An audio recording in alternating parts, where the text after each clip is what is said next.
वृंदावन में एक संत हुए। वह श्री कृष्ण की आराधना करते थे। उन्होंने संसार से मोह त्यागने के लिए एक युक्ति बनाई।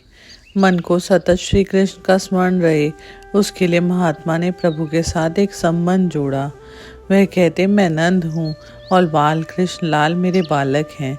वह लाला को लाड लड़ाते, यमुना जी स्नान करने जाते तो लाला को साथ लेकर जाते, भोजन करने बैठते तो लाला के साथ ही करते। ऐसी भावना करते कि कन्हैया मेरी गोद में बैठा है, कन्हैया मेरी दाढ़ी खींच रहा है। श्री कृष्ण को पुत्र मानकर आनंद करते रहते। श्री कृष्ण के ऊपर इतना वात्सल्य भाव था। महात्मा श्री कृष्ण की मानसिक सेवा करते रहते। संपूर्ण दिवस मन को श्री कृष्ण लीला में तन्मय रखते, जिससे मन को संसार का चिंतन करने का अवसर ही ना मिले। निरंकार ब्रह्म का सतत ध्यान करना कठिन है, परंतु लीला वशिष्ठ ब्रह्म का सतत ध्यान हो सकता है।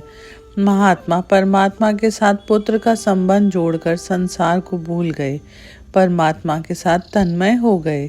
श्री कृष्ण को पुत्र मानकर लाड लड़ाने लगे। वह दिन रात लाला की मानसिक सेवा में जुड़े रहते।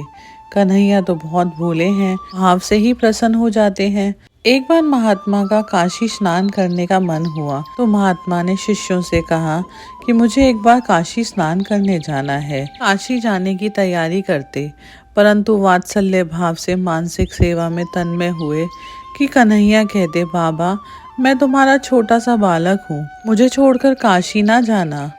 बाबा को आभास हुआ कि मेरा लाला जाने की मनाही कर रहा है। मेरा कान्हा अभी बालक है, मैं कन्हैया को छोड़कर यात्रा करने कैसे जाऊं? उनका प्रभु में बाल भाव ही स्थिर रहा और एक दिन लाला का चिंतन करते करते वह मृत्यु को प्राप्त हो गए। शिष्य कीर्तन करते करते महात्मा को शमशान ले गए। अग्नि संस्कार की तैयारी हुई। इतने ही में एक 7 वर्ष का अति सुंदर बालक कंधे पर गंगा जल का घड़ा लेकर वहां आया। उसने शिष्यों से कहा, ये मेरे पिता हैं, मैं इनका मानस पुत्र हूँ। पुत्र के तौर पर अग्नि संस्कार करने का अधिकार मेरा है, मैं इनका अग्नि संस्कार करूँगा। पिता की अंतिम इच्छा पूर्ण करना पुत्र का धर्म है। मेरे पिता की गंगा स्नान करने की इच्छा थी, परंतु मैं छोटा था, जिस कारण मैं गंगा स्नान करने ना जा सके, इसलिए मैं ये गंगा जल लाया हूँ।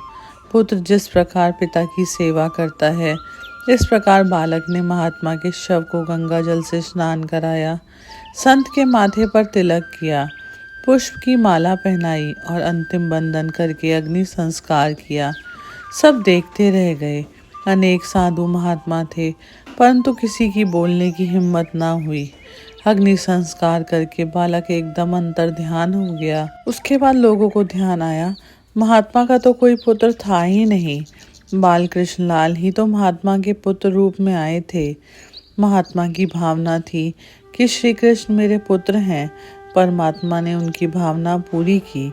परमात्मा के साथ जीव जैसा संबंध बांधता है, वैसे ही संबंध से परमात्मा उसको मिलते हैं।